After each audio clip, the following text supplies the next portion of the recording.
The world is saved.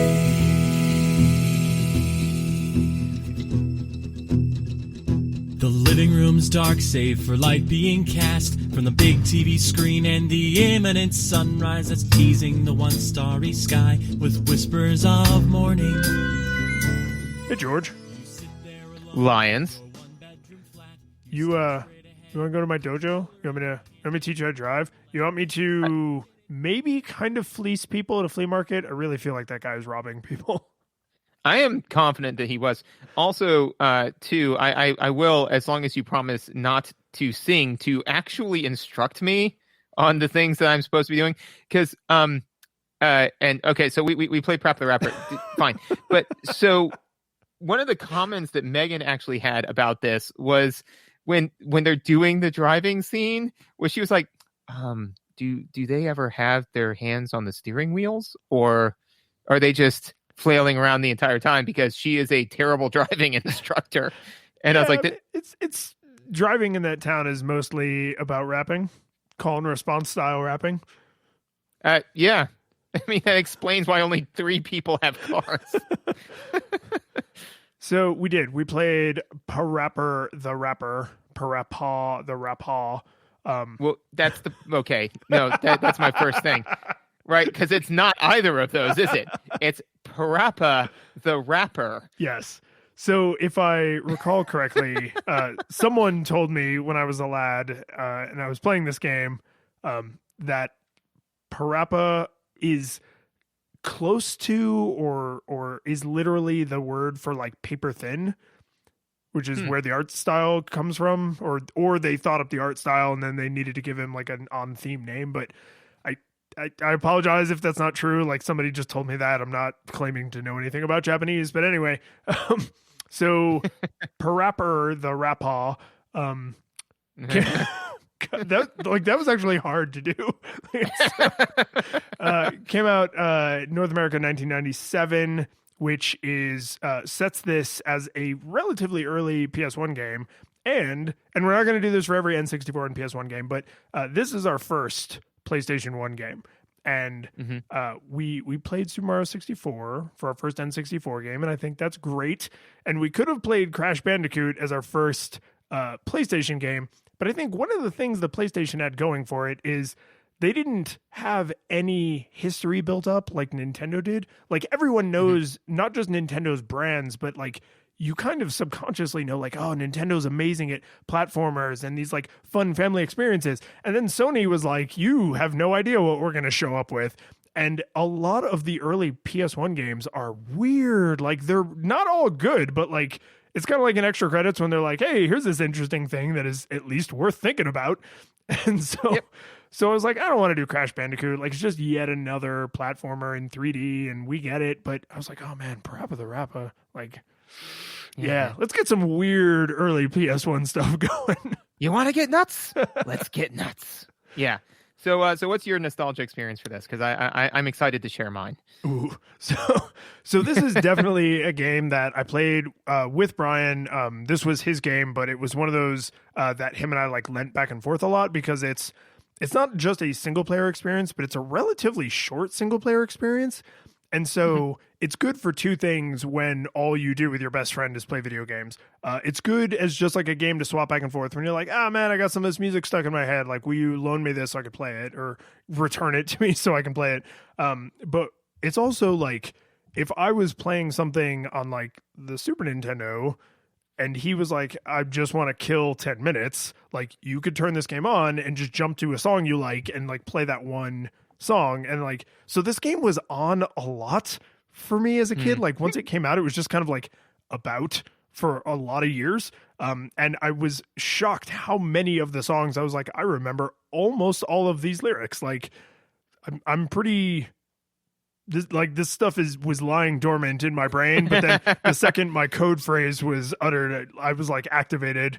So yeah, nice. It's like, I mean, it's music, right? It should kind of get into your brain, but yeah, this was a sit around and play it for funsies kind of game, which I think is nice because we haven't talked about a ton of those. Most of the games we played were like serious video games, but this is like, I just want to hear this one song, so I'm going to play a couple levels of PaRappa the Rapper. Right. It's kind of like the DDR video games, and I'm sure that there are some people that are super into it, but mostly it's just a bunch of people like playing around, having a good time. My nostalgia experience for this was in college. There was a good friend of mine that just would not shut the fuck up about this game, and so like he would consistently, say like hey, something. Yeah, I used to play Jammer Lammy, and I was like, what are you talking about? And he's like, oh yeah, it's a follow up to PaRappa the Rapper. I was like, what are you talking about? And just go on about it for like just hours and talk about like how great the music was. And also, oh God, he's staring right at me. Basically my nostalgia experience, my nostalgia experience for this game is you talking about it. So when we were like, let's play this, I'm like, oh, this will be nice because I will finally have some framing device for this game that Lions. I mean, you don't talk about it all the time, but you definitely, I would say that once a year since we've been friends, it has come up in casual conversation.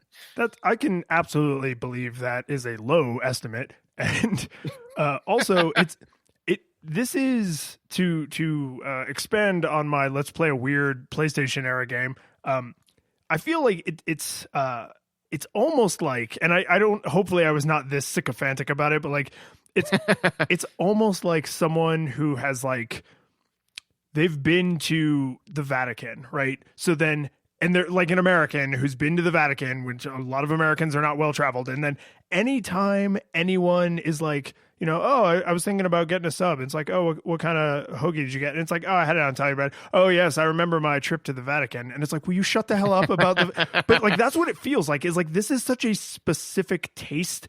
It's such a weird singular thing that anything that triggers a memory of PaRappa the Rapper is like going to trigger all of the memories because there's only one door into that room, and then once you're in the room there's no walls, like you can just see everything that's in the room. So it's I apologize if I've been bugging the hell out of you with this game, but it was all leading up to this moment. It has our kids, our families, it was all for this. It's all come to this, and then we can just turn it all off. Actually, I saw a thing online where it said like the only real thing you learn in studying abroad is how to casually bring up studying abroad into conversations for the next 20 years. And I was like, that's not untrue. Yeah, I mean, let's not name names, but we both know exactly who that joke makes us think of. Yep. But anyways, to the top of the hour, visuals. Yeah, so this game has a hyper distinct visual style, right? So the PaRappa part is that if that actually does mean paper thin, if you can imagine, it means wafer thin. Wafer thin. Yes, I can just imagine. You got like these thin, like little dolls, like paper cutout dolls that don't really have joints or articulate in like a natural way. It's almost as if a little kid was like making them dance and making them move. Their mouths don't even always move when they're singing. Like they do most of the time, but sometimes they just didn't bother to animate that. So you have this very, think South Park without the jerkiness. Right, it's not that jerky South Park papercraft style because it's not stop motion. Everything is smooth and flowy, but it's all papercraft. You see the thinness, right? Because the things bend.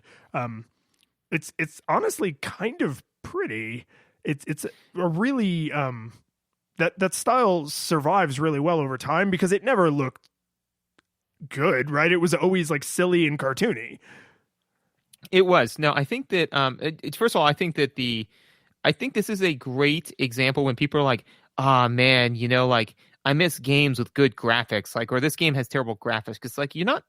What defines a game is not necessarily how good the graphics are; it's how good the aesthetic style is. Like, and they picked one, they picked an art style, and everything links into that, right? So I mean, and I think that they probably said, like, hey, we want to make a really hyper stylized game, and they said like, okay, let's build out some art assets because everything's in 3 dimensions these days, and they built some of them out, and they're like, none of this looks right? So they didn't dump all of them because like a lot of the locations are still in 3D, but they were like, we want this hyper like 90s style. And this isn't like the 90s like loud over the top 90s style. This is more like imagine Rocco's Modern Life if it was all made with paper cutouts, Yeah.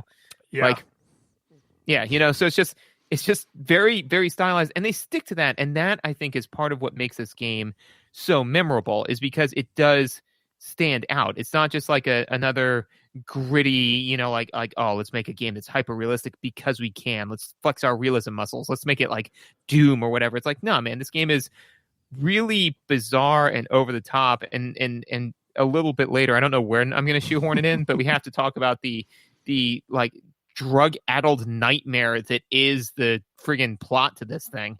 Oh yeah, but, we'll get to that.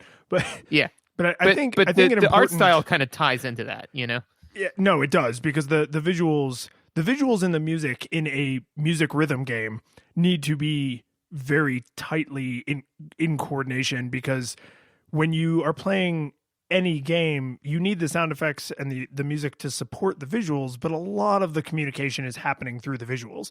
In a music game, it should almost be the reverse, right? The visuals are there to support the audio. So that's definitely what they set out to do, I hope, and what they accomplished by accident or by purpose. But I think one of the things that I appreciate looking back is not only did they not go for hyperrealism, but at this time in history, people were way more confident about their ability to do hyperrealism than the technology actually facilitated. So the fact that they said, hey, we want to make this game and it's going to be in 3D because it's going to be on the PlayStation, that doesn't mean the assets literally have to be three-dimensional. They can just exist in a three-dimensional world. And think about all of the processing power that will save us on not having to render like a bajillion polygons. And think about like how much longevity that will give to the art style, because it will look, it's not like crayon drawings, but it's that kind of like children could draw these characters. Like they're simple, solid colors. There's no shading. So I can imagine someone sitting down and saying, I want to make this art style. And I can imagine the technical people, like assuming these are two different people, but like I can imagine the person who actually has to write the code and run this stuff on the engine being like, I can do that. Yes. This is a thing we can. Yes. Okay. No, we're good. Well, like for me, I imagine that like they were sitting in a room. It's kind of like in The Simpsons where Krusty hires Sondheim, I think. But like he's just kind of like and Sondheim says, oh Krusty, I'm sure you hear this all the time, but I'm a huge fan. He's like, and I'm sure you hear this all the time. You cost an arm and a leg, so get to work. And he says like, give me a peppy vamp. And he's like, oh, absolutely. And I can counterpoint it with no counterpoint, no wild stuff. Vamp, peppy. That's kind of like what happened here, where they were just kind of like, because I could imagine, and I think that this is a good kind of exemplar of it, is, somebody said like, okay, we're going to create this like awesome rhythm game. And somebody's like, okay. And they're like, here are some of the three-dimensional low poly models that we're going to use for this. And they're like, how does that service gameplay? Like, how does that service the game or what we're trying to do? And they're like, well, but we can do it. And it's like, yeah, we don't need to though. So let's make this, really like fun, interesting art style, and it'll set us apart. It'll make us unique. And it in no way detracts from the gameplay. Like if this art style was used in Grand Theft Auto, that would probably pull me out of it a little bit, Yeah. But it doesn't here. And so I think that especially the use of two dimensions, I think, is really important, especially because, and I can't say this for sure, you would know better than I would, that, if all of a sudden the PlayStation starts to like let's say, because was Grand Theft Auto the Grand Theft Auto, was that on PS1? So the original one was, but unless you are picturing a top-down SimCity style game, the one you're thinking of is Grand Theft Auto 3, which was on the PlayStation 2. That was the first one that was like the over-the-shoulder third-person or 3D third-person, like where you can see the guy's face and he talks to people. Like that was the third one, and that was on PS2. The first two games were actually like top-down, like really top-down, like helicopter view. So like Grand Theft Auto 3 was the Metal Gear Solid of the franchise? Yes, exactly. Yes, exactly. Okay. So with that being said, though, is it, like if the point being is that if they were like looking at it and saying like, hey, listen, if we do all of these like really like, low poly, but actual 3D avatars and characters, if at any point the PlayStation starts to groan under the processing of that, it's going to throw off the timing, and that will impact gameplay.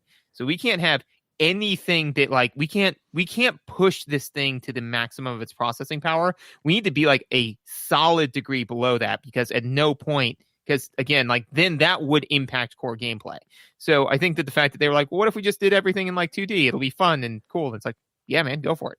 No, I was actually going to say that exact same thing, and I cannot imagine that wasn't a core design requirement. Like, make the visuals look however you want them to look, but they are only allowed at the absolute maximum to take up, X amount of processor cycles. Like, you cannot strain the core more than, some measurement, however they kind of parceled that out. But that would result in increasingly dramatic restrictions, because it's like, oh, we can do things in 3D, and it's like, yeah, you can, and we'll let you render some stuff in 3D. Like, the environment can be three-dimensional, and you can place things like on the X, Y, and Z axis in that, but you can't render Super Mario and like with a big bulbous nose and like have his mustache, like you could see the shadow his mustache casts onto his face because it's sticking out. Like, no, you can't do any of that, because all of that will take more processing power than we are comfortable dedicating.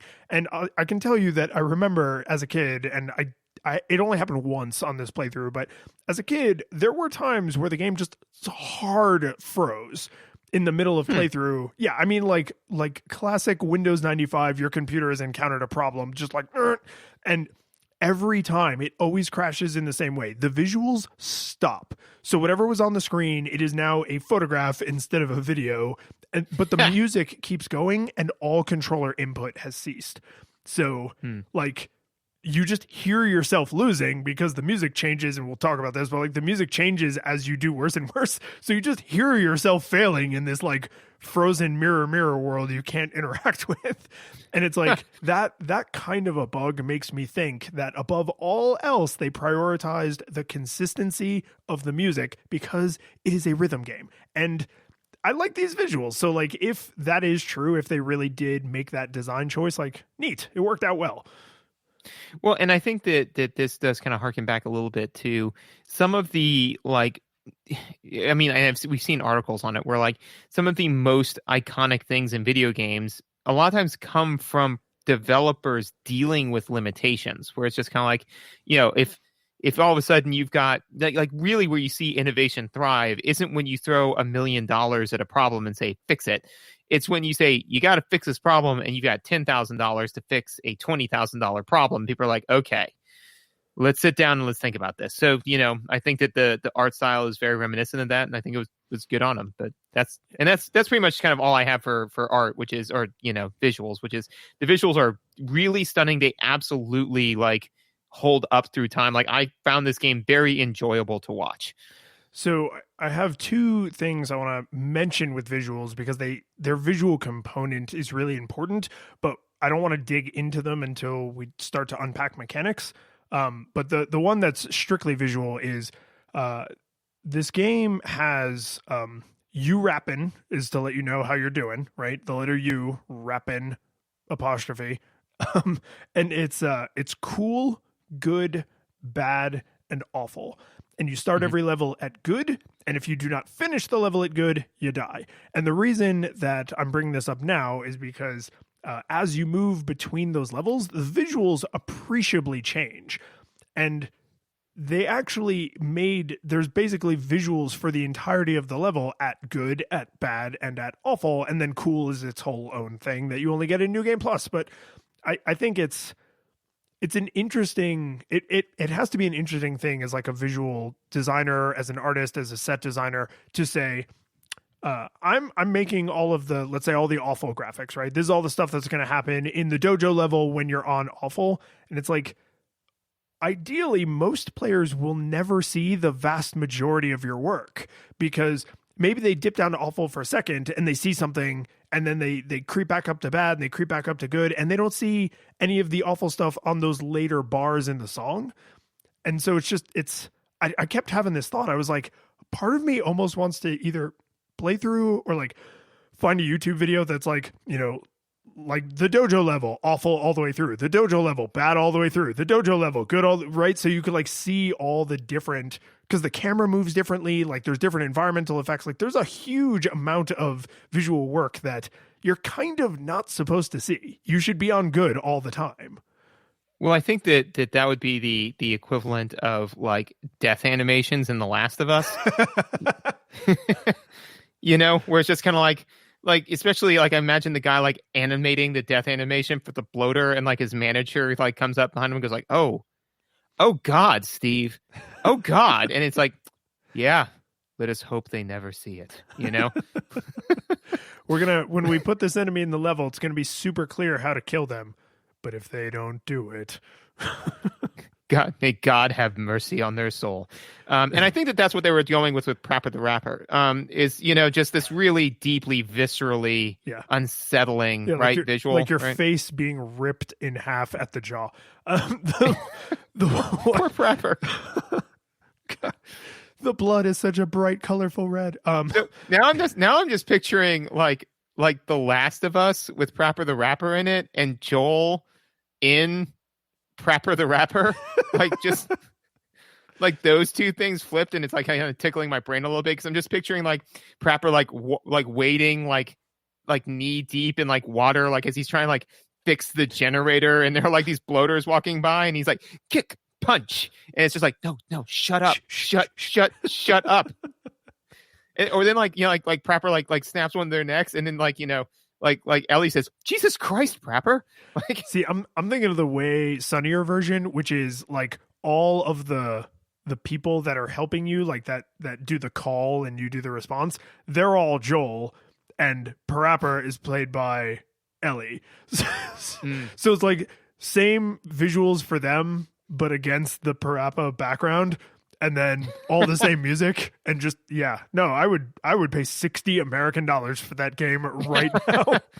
Yeah, actually, I think we maybe is like overlooking an industry, because like everybody's like, well, let's do like Marvel versus Capcom or Mortal Kombat versus, you know, DC Universe. It's like, yeah, no, go further. Like literally, just take some of these and just literally swap them out. You know, like I would play The Last of Us just with all characters swapped out with PaRappa the Rapper characters. like I don't know, Sony change at us, nothing else. Know? Yeah, it's like I will pay you full price for what is essentially like a file replacement.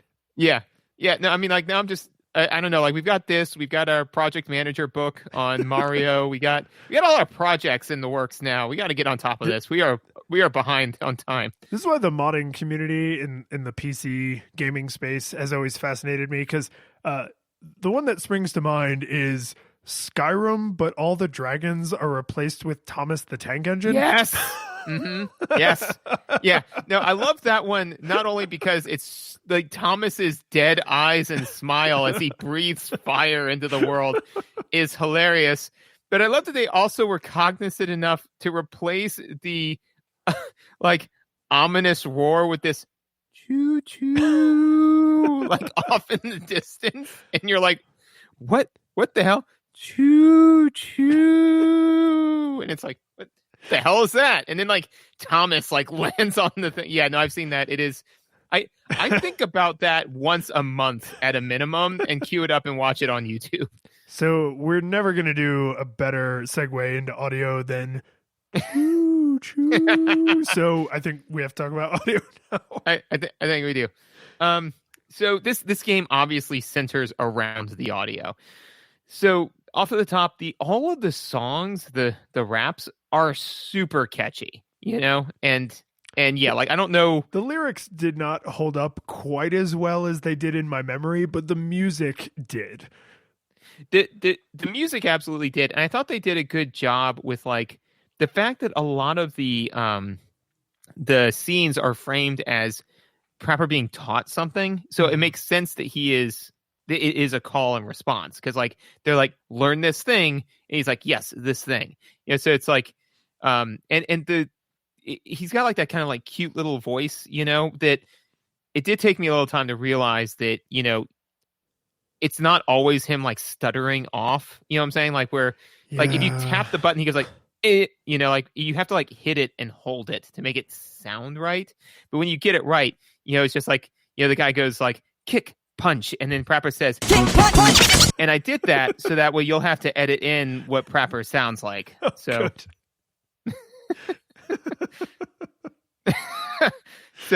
but anyways, I thought that was kind of apt.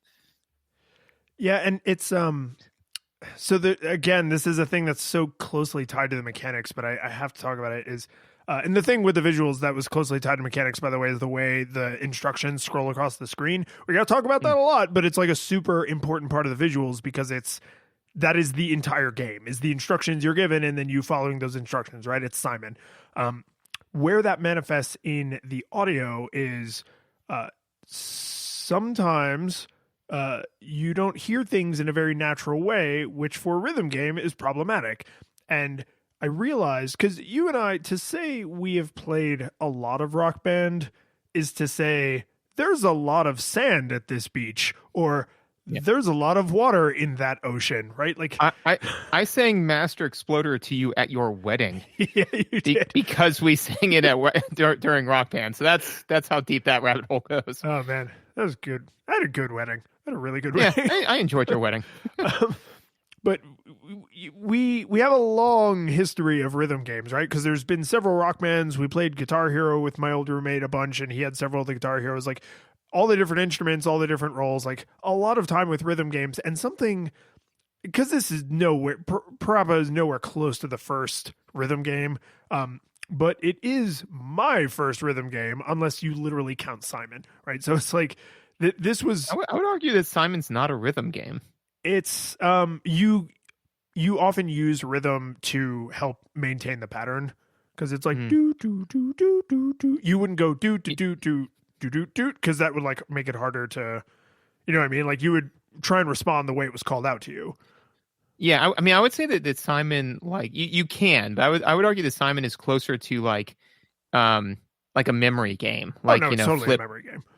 Yeah. So yeah, because like you don't have to, like you can kludge rhythm to help you with it, but like if you get the rhythm wrong, it's not considered to be wrong, Yeah, correct. And funny you should say that, because sometimes that's true in PaRappa.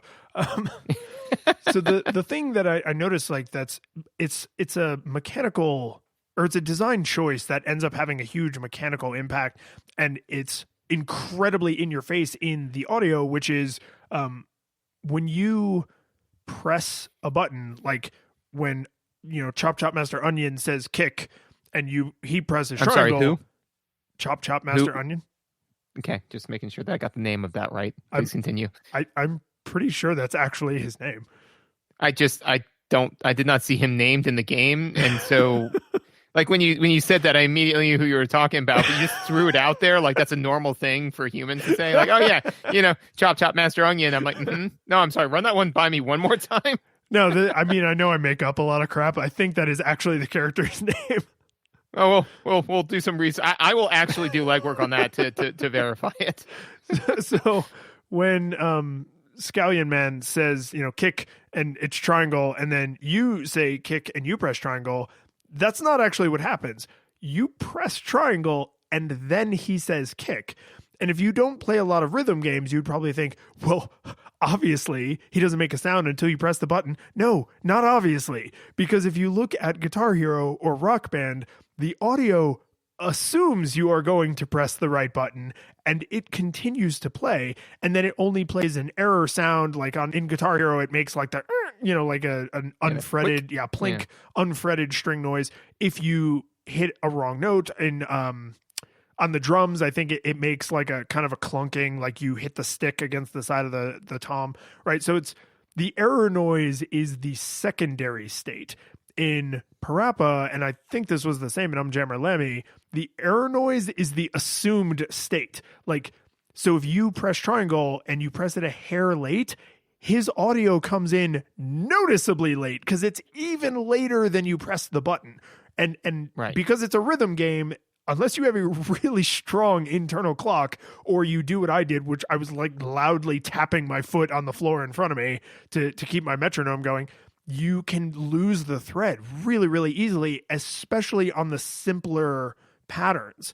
Like when you have to press 100 buttons, you're focused on like, okay, I'm pressing 100 buttons super fast back to back. But when you have to press like 6 buttons and they're spread across 2 lines, like in some of the later songs, you lose the rhythm because like he is singing off beat because you're pressing it on the beat and then he comes in a hair late. And it's insane to me because I definitely did not notice that as a kid. And I definitely did not notice that Rock Band would never put you in the default error state.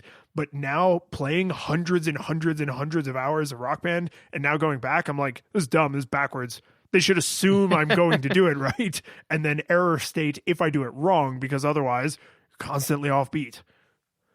Yeah, and I think that's what kind of threw me with it a little bit, because I was like, I don't know, especially with the visual of, you know, like the little whatever person like going across the top to say like this is when you should hit it, is there were times where I'd be like, okay, the minute that he is over the button, that's when I press it, and that was wrong.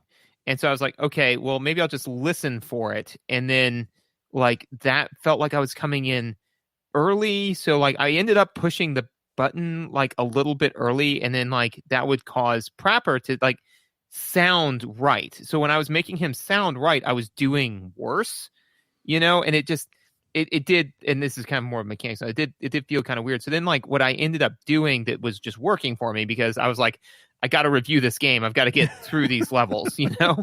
So like is tapping the button like was easier for me. But then what would happen is, you know, like instead of him being like you know, kick punch like that, like it was, you know, kick punch, you know, like he would just like kind of like just say it like it, you know. And yeah. I was like, that sounds awful, you know. It sounds like he's cutting himself off, because if you don't like hold the button, he'll just kind of like blurt, you know, and it's like it doesn't sound right. It doesn't, and so okay, I don't know. I don't know if this is a good time to get into this, but no, we're gonna do it. Wait, well, all right, I'll let you go. But if this strays too far into mechanics, I'm gonna have to stop you, because there is other audio stuff to talk about. There is. But so, what would you say is the core aesthetic to this game? Like the number one, the main thing that they're trying to deliver on. I can't remember. Is it sensory? Is that the name of it? Where it's like the visual auditory like tastiness. Mm-hmm. Yeah, I would definitely say that's one of them, but I don't think that that's the biggest one. Challenge. I think it's fantasy. Fantasy. It's explain yourself. Yeah. Well, that's what Rock Band is, right? You know, is that it's you're playing the guitar. You are the guitar hero, right? You know, you and I do not have the ability to play drums, but this game makes us feel like we can play drums, you know? It makes you feel like you can, you know, like you can do that, you have these skills that you don't have, yeah. Right? So PaRappa the Rapper, the idea is that you should feel like a rapper, right? Well, I mean, yeah, okay. Yeah, anyway. Yes. Yeah. So that's what I'm driving at. At least that to me is if we are saying like that this is the progenitor of Rock Band, right? And to me, like one of the main things of Rock Band is that you are in a rock band, right? So like that's like, you know, that's what at least one of, if not the primary one. And then you do have visuals, you do have challenge that also assists with that, right? So to me, like, and this is why I'm tying it in now in audio, is that if the audio is unclean, right? Like if I'm sitting there pressing a button and it doesn't sound like I'm rapping, if it sounds like I'm kind of like stutter stopping along, I don't feel like a rapper. I feel like somebody who's just kind of like stuttering along and you know what I'm saying? Yeah. So I feel like that pulled it away from me a little bit, like that one thing in the audio, that it wasn't clean, you know? Yeah. So I'm not going to get into the freestyling much in mechanics, so I'm going to pull this up here into audio. And I wasn't going to talk about this at all, actually. So this is an interesting turn for me. But if you beat the game, and you go through on subsequent playthroughs of the levels, because you do get a score, right? So when you rapping good, you're getting more points than when you rapping awful. And so you could, play levels over and over. And this, Brian and I used to do this, right? Is like try to get a higher and higher score because it's not a competitive game. So that's like how you play a single player game competitively. And like, so the dojo level, the first level of the game is a great example of this because there's the least amount of things to do, right? Like all of the phrases are short. A lot of them are 1 or 2 buttons. Well, if you mash triangle for kick and you just keep hitting it, he just goes kick, kick, kick, kick, kick, kick, kick, kick, kick, right? It'll just keep saying it. It's not like in Rock Band where if you hit the green and then you keep hitting the green, you just keep playing that note, right? Like it's not like that at all. You can just make him repeat the word over and over, which sounds insane in the later levels because he's saying whole phrases and you can just make him like freakishly repeat a chunk of a phrase by mashing that same button over and over. But the reason I say that is you are incentivized to do that because the way you go from good to you rapping cool is by freestyling, and the way you freestyle is by using the correct buttons, but in this very vague, unclear way.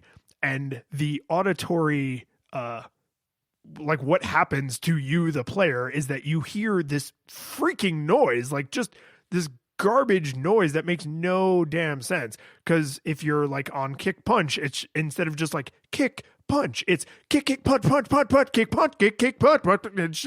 It's friggin' noise, which as like a 14-year-old I thought was hilarious. But like now, like trying to, because I beat the game and then I was trying to like get up into cool on some of the levels, and I was like, this is so noisy, like it's just silly sounding, which I'm not certain they weren't aware of and just were like good with. Like this is really silly and we're super fine with it because I mean they built this mechanic into the game, but this is a thing that auditorially and mechanically puts an even wider gulf between Rock Band and this, which I think is extra interesting because in the latest, in Rock Band 4, which as of this recording is the latest one, they actually tried to introduce a freestyle section on the fretboard where you can just do whatever you want.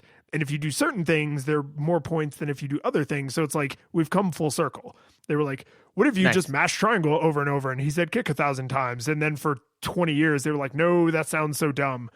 What if you just hold down this green button and then move the whammy bar 1,000 times? It's like, aha, we've nailed it. There it is. Yeah. So, I mean, like, overall for me, audio, I think that the songs are super catchy, incredibly enjoyable. Like they're fun.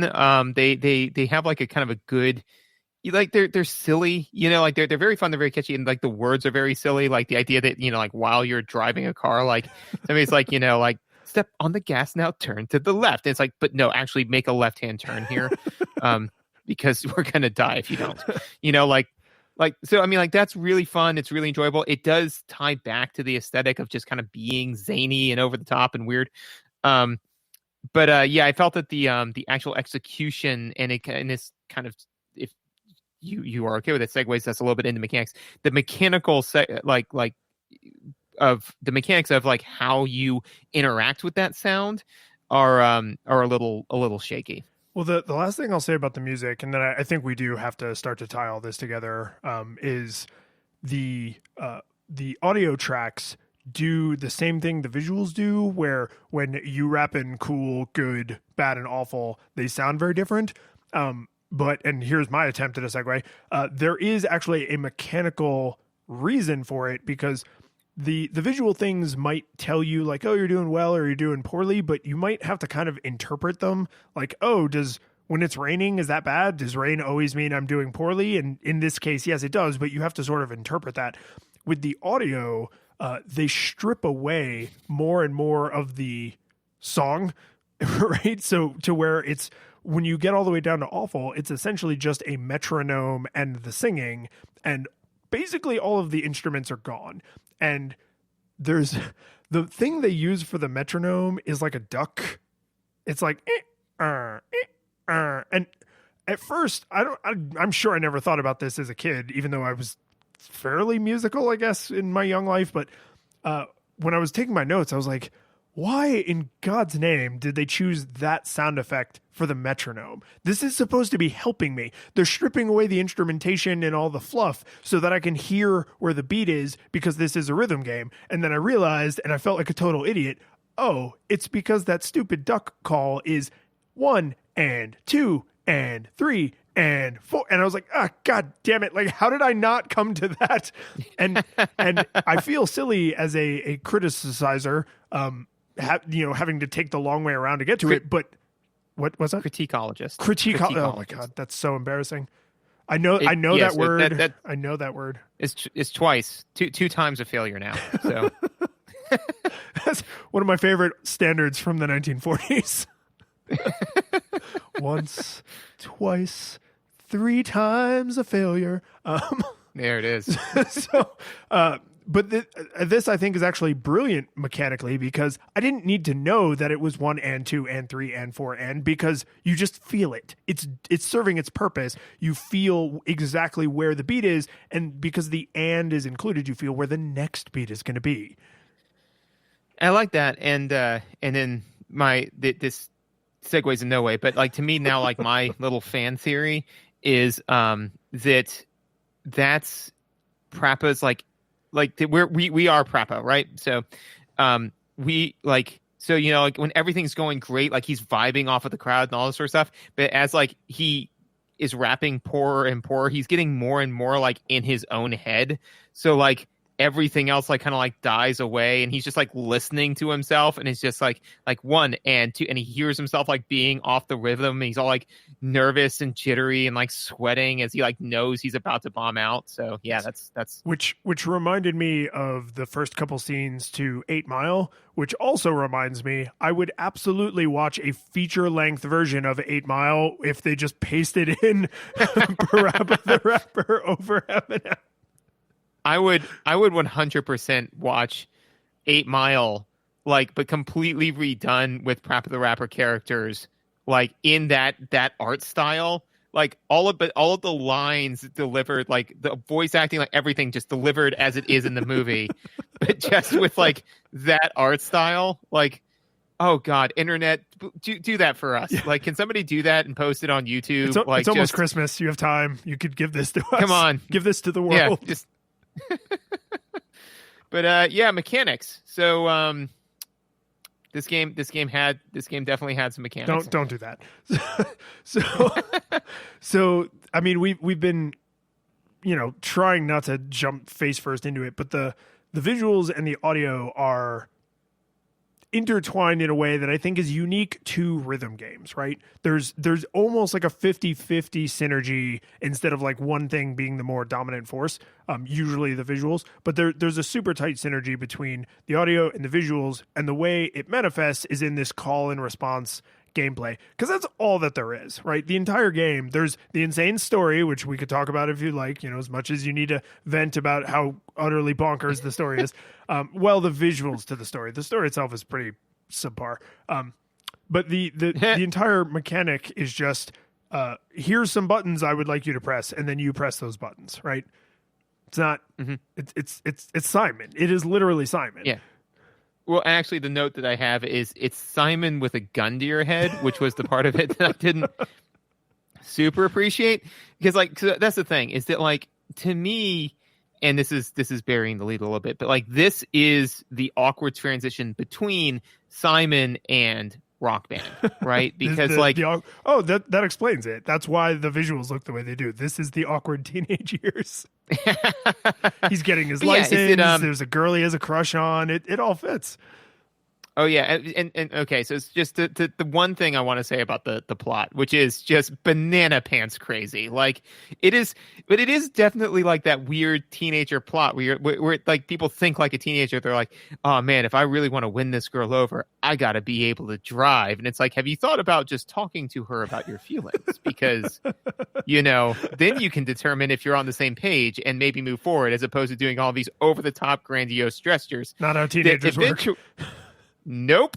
And that eventually resulted in him just kind of going off. Like, so he is actively driving a car. He closes his eyes to have a daydream while actively driving a car, which results in a head-on collision with a semi-truck. Yes, in fact, it does. Yes. Yeah. And so, like, I saw that and I was like, did he just get into a head-on collision? Dude, they're all dead. Like, and then he's just kind of like, oh, man. And then, like, the car, like, comically falls apart beside them. I'm like, they would all be pink mist in that car. Yeah. But that dog and talking sunflower would all be dead. well, I guess the sunflower would have been, like, green mist. I don't know. But, but then the other part that, like, this was where I was just kind of like, okay, I have been and will continue to overthink this, but this is just like, I can't get past old man George, like, being a curmudgeon about this, as he was like, oh man, my dad's going to kill me. How am I going to pay for this car? It's like, car insurance, dude. I want to be clear. What he says is, my dad's gonna bite me, which, I mean, I was never deep into rap culture or even shallow into rap culture. I'm pretty confident no one outside of this game has ever said that sentence, unless they literally meant, like, you know, Mr. Smith, your 2-year-old has a biting problem. Yes. But yeah, no. So then when you said, like, you know, oh man, but, you know, my dad's going to bite me. And it's just kind of like, yeah, dude, car insurance. Like, why is this car not insured? And then when he moves on to be like, well, you see, clearly the answer is to get a job at this flea market. And then he's able to afford a new car. It's like, dude, they had to be running drugs through that flea market. There is just no other way. We never see his father upset with him, and he was on a date at sunset. And then the song at the flea market, which is one of my favorites because I like that dude's voice, the frog flea market guy. He is clearly helping you in the middle of the day. So your father, if we are projecting that we are the rapper, the PaRappa, your father lets you take his car while screaming that he does not want you to take his car because you've only had your license for 10 minutes. He literally says that. I mean, you steal his car. You steal his car, you destroy it, and you are then gone long enough to get all this money, get the money together, and either buy a brand new car exactly like his car or repair that car, and then return home in an amount of time that seemed reasonable to him. Well, like, yeah, because the only way that it would make sense is if you told, you know, like, your dad, like, if the dad was just like, I guess he's coming back at some point, and, like, was waiting 48 hours to call it into the police, right? Well, he called, you know, Rapper Town police, and they were like, you know, we're sorry, Mr. the Rapper. People have to be missing for 72 hours before we can send people out. Perfect. Okay, so that's what happened. So he calls in, and so he is now on his 72-hour wait for it to be officially filed as a missing persons and Grand Theft Auto 3. So then he gets into this horrible car accident. So then he goes to this clearly shady, you know, dealership. And so keep in mind now he knows he's short on time. So then the owner, that's why I'm so sure it was drugs, because there's no way that he didn't look at this like young impressionable youth and think like it's time to break bad, you know? And so he immediately sees him as like somebody who can go fence a lot of product, right? So he just straight up throws like 26 grand like on the table and says, go take care of your business. You'll just pay me back. So then he goes and buys the car and then returns it, but then he is now in deep with this meth dealer. So I'm going to take your story and I'm going to slightly tweak it. So okay, because during the song he sells all kinds of ridiculous stuff, and then during the bathroom level, which there's a level where everybody has to crap, and you rap them for who gets to go first. But they that level actually has my favorite lose visualization of maybe any level ever, where it zooms in on your stomach and the rocket takes off, but there's like silly music. It's just like, it's so nice. It's just so over the top. Like, this is what it feels like when you crap in your pants. It's just like so absolutely bizarre, but I love it. But that guy says he had a toilet, but he already sold it. And during his song, you sell a skunk and like a little toy truck and all this other dumb stuff. That stuff has the drugs in it, but PaRappa doesn't know it. So he's making drops, right? Like that's why you have this huge pile of gold at the end of the song, because he's just like, wow, that stupid skunk statue sold for like hundreds of monies. I don't know what kind of money they use. 100 of Rapolios. Zenny? Yeah. It's not a rap-based currency. No, but naturally I assume that all of this is also happening in the DBZ universe because they also have talking animals. So and therefore, so all of Looney Tunes happens in the Dragon Ball Z. Now that I would pay $60 to see. Bugs Bunny was absurdly powerful. He was. No, I would pay good money to see Bugs Bunny fight Goku and just... So that's my modification. Sorry, no, just Saiyan season, rabbit season, Saiyan season, rabbit season, fire, blam. We were talking about a rap video game at some point before we went way down this rabbit hole.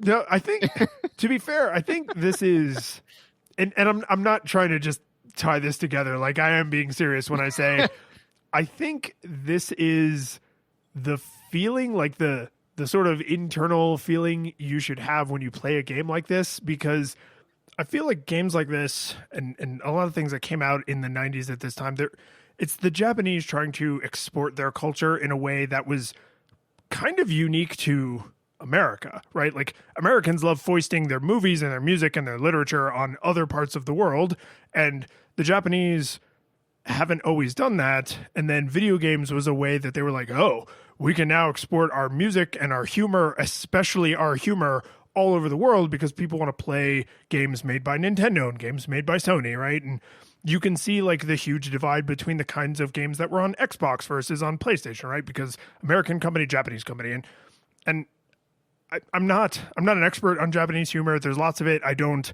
get, and even some of the stuff I do get I don't enjoy, so it's not a better or worse thing, but it's a specific flavor, right? It's you kind of know it when you see it. You're like, oh, this is a very like Japanese style of humor, and this game screams that. The visuals are very, very particular and thoughtfully done, whether or not you like them. The audio is very, very particular and thoughtfully done, whether or not you like it, but it all culminates in this kind of like giddy, stupid feeling, right? Where it's like almost kind of like you're like, I'm a little drunk or I'm a little overtired, like everything's just a little silly and funny, and I don't think any of that is an accident. Like there's no way we were going to talk about this game in a serious, reasoned, well-measured way, because it wouldn't be appropriate. It wouldn't jive with the aesthetics. No, agreed. And that's the thing, is that I think that, like you said, like the video and audio do all that. I just, there, as far as like the mechanics go, well, first of all, there is no, and this is not a bad thing, because I think that it is appropriate to the game, but there is no depth in the mechanics, right? Like there's one mechanic, which is they're going to do something, then you hammer those buttons back. There's no like, overdrive mode, or at least not one that I found, well, like there's you rapping cool, but it's not clear. They don't ever tell you that freestyling is an option, and you would have to just mash buttons to figure it out, because it's not clear how you rapping cool. So it's even that is like this secret layer to the mechanics isn't one you discover when you get super good at the game. It's like an accident. Right, and so what I keep using as a foil is Rock Band, like the example of mechanical depth that I could give as a counterpoint, because I mean Rock Band isn't very mechanically deep, but is like the overdrive, like where you throw your guitar up and then that like helps you get back into not fail out. Like I didn't see like anything similar, it's just basically it's like, here's the call, now respond, Yeah. So I think that's. I think not having a huge depth of mechanics is not necessarily a bad choice, but it is a distinct choice, because there's definitely like things they could have done to, like add some mechanical depth to it, which they didn't do, which again is fine. But in a call and response game, I found myself occasionally getting bored, where it was just kind of like, do this thing. Okay, now do this thing. It's like, okay, am I at work? Am I at my desk sitting here playing the Zelda game? No, like, Well, and, like, and it was kind of like that. the game, first off, the game's only 6 songs. Like it's actually pretty Yes. short, right? Yes. So you wouldn't expect there to be like a ton of depth maybe on that first playthrough, but like on subsequent playthroughs, you're just playing for points. And because the songs are catchy, like we did replay this game a lot because like it's fun to play and it's easy to play, right? Like I'm not saying the game is easy. I'm saying like it's easy to consume. And when you go through, like in the first level, you literally do like button, button, button, button, and then later it's like button, button, button, button, right? And then like it's pairs, and then it's triplets, and then it's triplets of different buttons, right? So like they start to get more complicated, but they never really get deeper.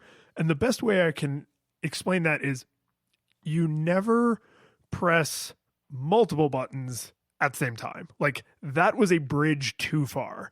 And I mean, computationally, they absolutely could have done that, but whether they didn't think of it or more likely they explicitly chose not to cross that level of difficulty, they were like, oh, okay, we're just going to, you might press L and then square, but you will never press L square, right? That it's a complicated thing for them to communicate with the way that they chose to deliver the instructions. Like I get all that, but I almost wonder, like, why did they not do what Rock Band? I feel bad doing that, but like Rock Band, Right. Went on to do, where it's like, oh, if you play on easy, you'll never have to press 2 buttons at the same time.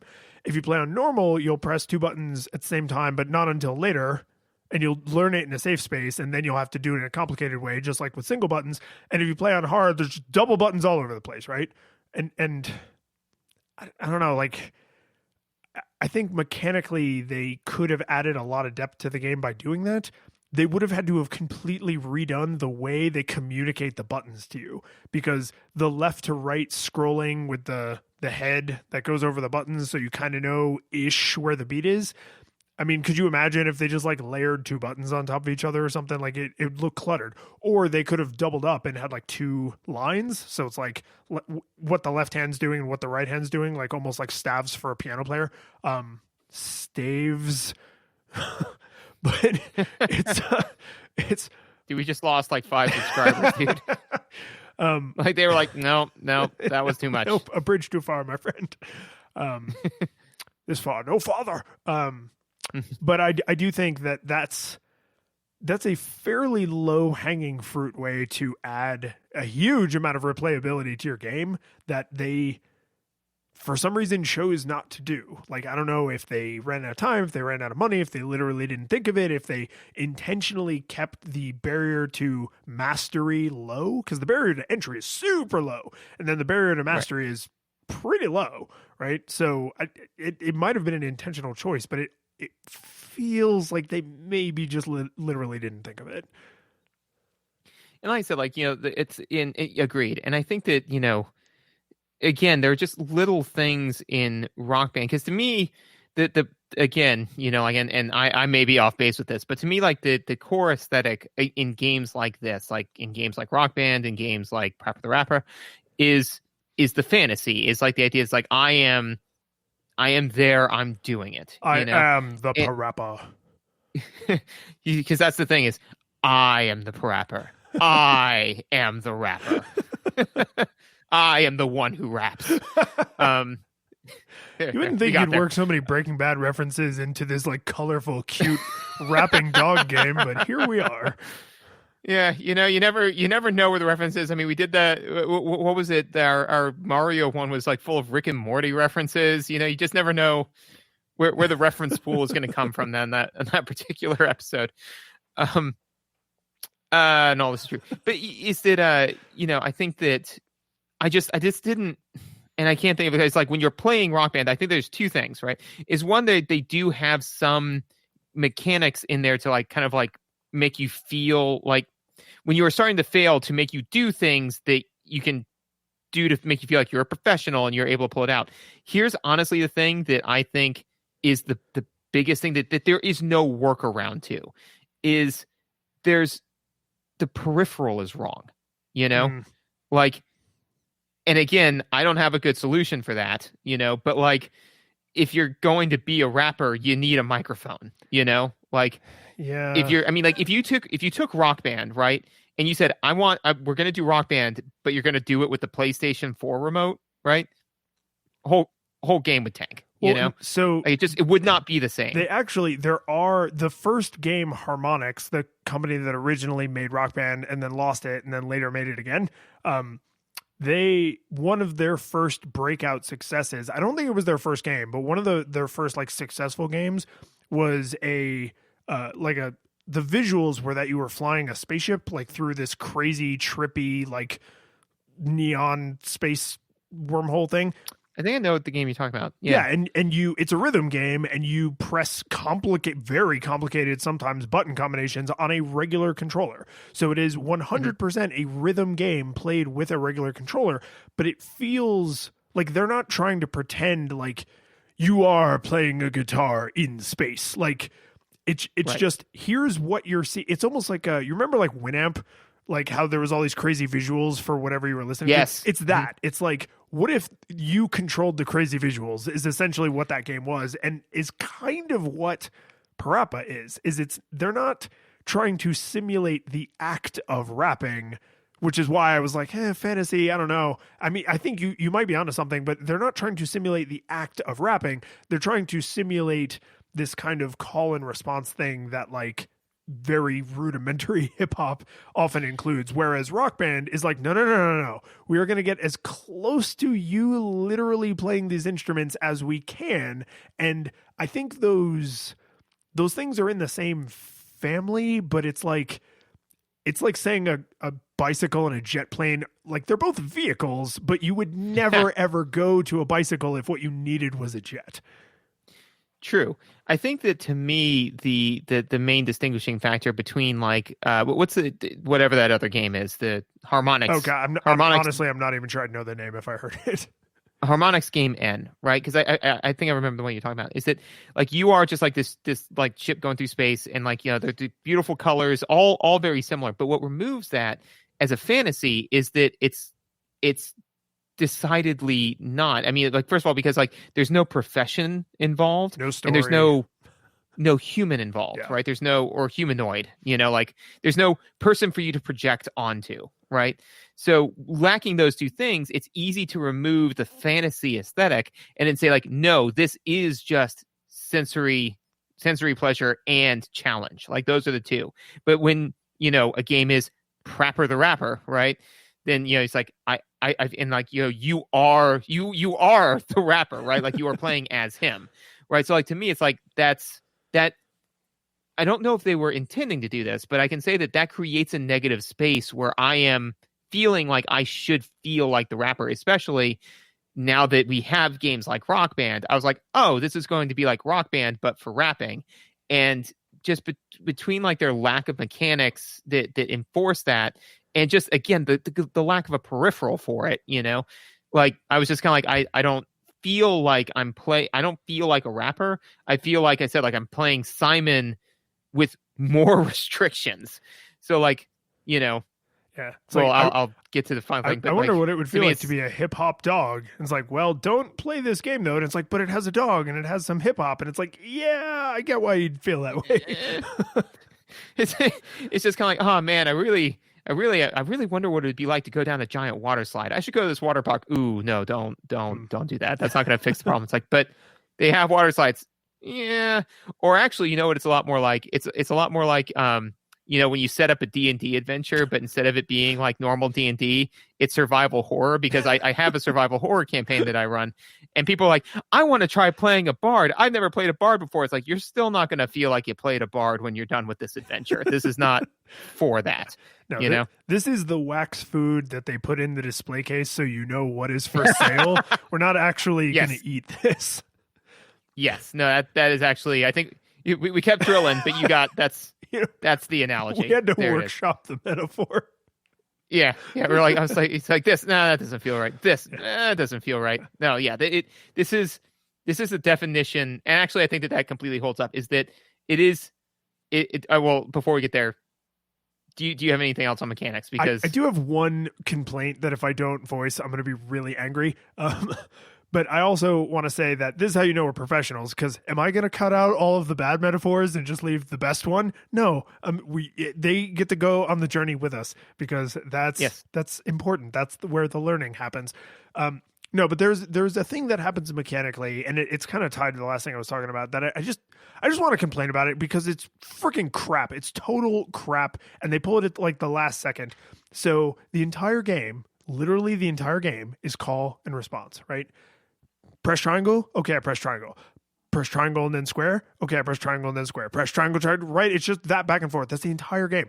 And then in the very last song, at the very end of the very last song, which, by the way, I didn't mention earlier, one of the chief differences in difficulty between this game and modern rhythm games is finishing the song is not the objective for a win condition. It's finishing the song on good. And that is super about to matter when I say at the end of the last song, after having never done this before, they do just response, where you press buttons for the first time. So the instructions are coming across the screen and you're seeing them for the first time. And what you might be thinking, gentle listener who's never played this game, well, but you can see the buttons that you need to press. Ah, yes, you can, except there's only 2 lines at most on the screen, right? So sometimes it's just one, most of the time it's just one, but then sometimes it's 2. Some of the phrases, like the musical phrases at the end of this song in the last level, are longer than 2 lines. So they have to show you the 2 lines, and then when you get to the end, it smash cuts to the next 2 lines, except there is a button press on the first beat, which means unless you have that button press memorized, you could not possibly get it right the first time. And that is just, I don't know if it's cheap, like if they just want to screw with you so you can't possibly do it right the first time. I don't know if they're just insane and they didn't think or notice in playtesting that that was like a horrible design choice, but there is nowhere in the game that you could have built up that skill, and the information is not presented to you in such a way that even if you had totally become the rapper, like you still would not have the skill set to see through time and know what button press is going to be on the next screen. It's stupid. It is the worst thing about the entire game, in my opinion, is this like 16 bars of music at the very end of the very last song. It's just dumb. It's sloppy. Well, and then, of course, the fact, like you said, is that, you know, you could be rapping good the whole time, and then right at the end, you know, you just, all of a sudden, it's like, no, you're rapping bad. Haha, okay, thanks, bye. And you're like, what? But I was doing fine. And then all of a sudden, you completely changed all of the rules of the game at the last minute, right with just enough time for me to fail. Yes, exactly. Because it's too, so when you go between quality levels, it's like good flashing bad flashing awful, right? So you're full light blinking, and then full on to the next one, which means it takes 2 phrases to move up or down. So if you're on bad and you want to get back to good, you need to go bad, flashing good, and then good. So the fact that the last 2 full phrases of the game are the ones you are most likely to screw up anywhere in the game is just, it sucks. Like, it's just really sucky. It does not feel like it was an accident. It feels like they were just like, hey. Yeah, that's fair. But yeah, man. So did it hold up?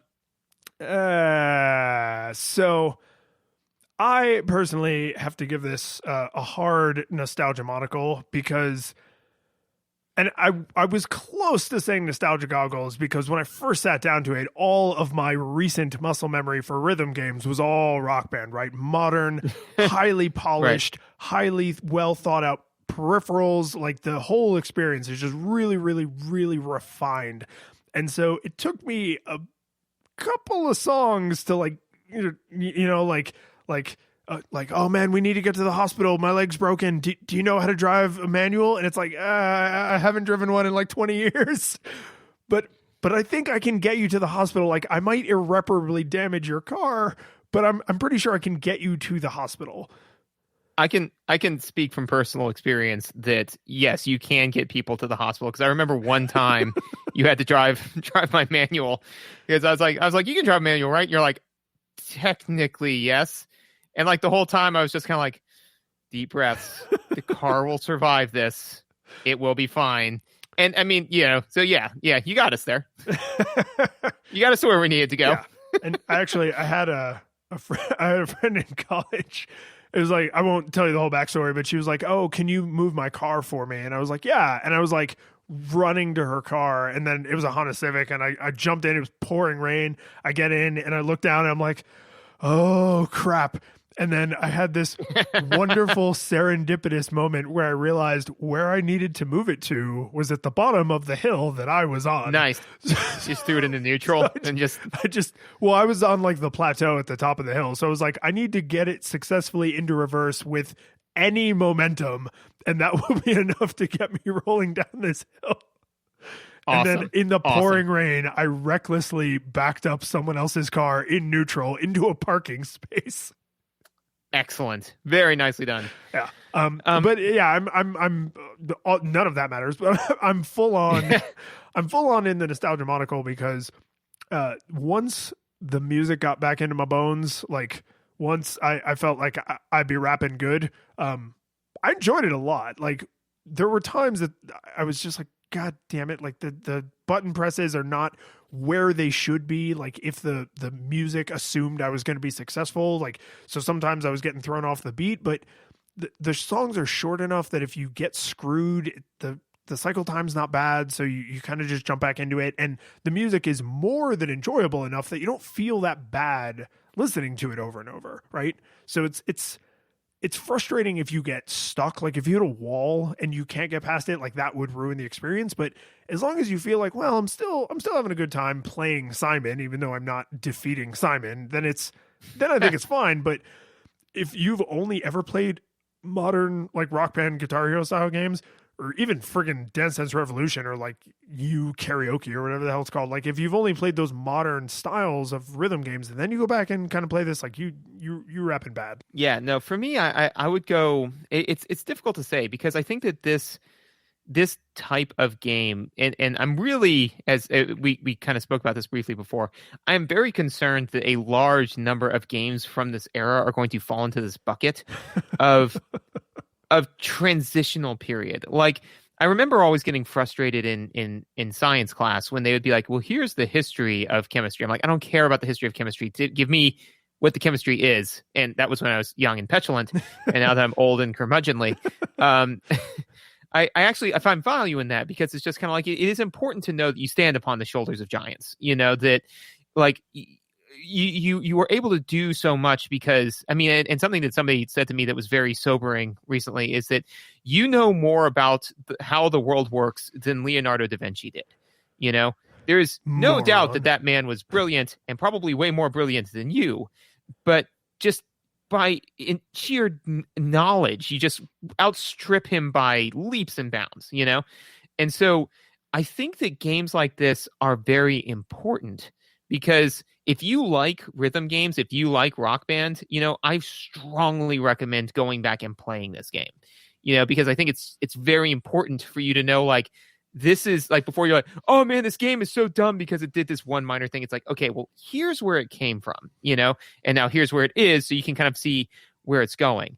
For me personally, I felt that it was nostalgia goggles because again, I just couldn't get past some of like the odd rhythm. The fact that I was like, again, like to me, I'm like, when I was playing this game, I was like, I would either like to, so like, it's like as an educational experience, absolutely. And from just watching like the art and the music, I would listen to this, or just watch it. But as far as playing it, I would either like, to me, it hits this perfect middle ground. If I would either rather play Simon or I would rather play Rock Band. But when it came to this, I felt that it, like the characters in it, it comes across a little two-dimensional. And for me personally, it fell a little flat. The curtain falls. The music plays. The credits roll. Then it all fades to black. And you're left by yourself. The fanfare is gone. There's no player two there by your side to share victories won. But as you slowly progress, down the hall to your bed. A few great events leak back into your head from the time that you spent traversing the land, battling evil, fighting the darkness, just sword in hand.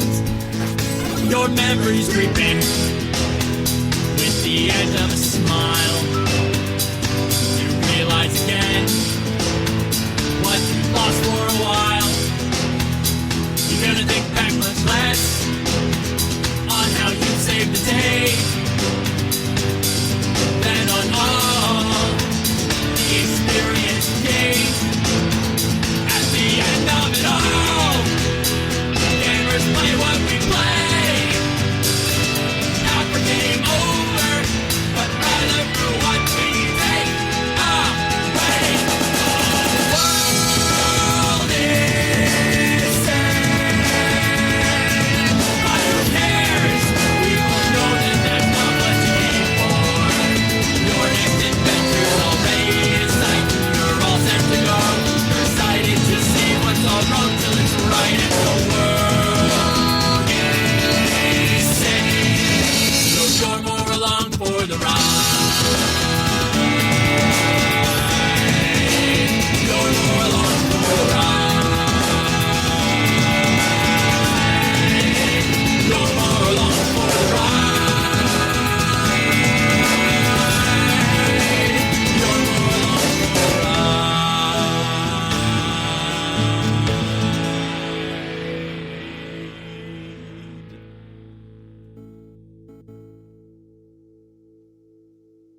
I thought for sure you were going to say something like, really, this game is paper thin. Nice. Oh, that would have been good. Yeah.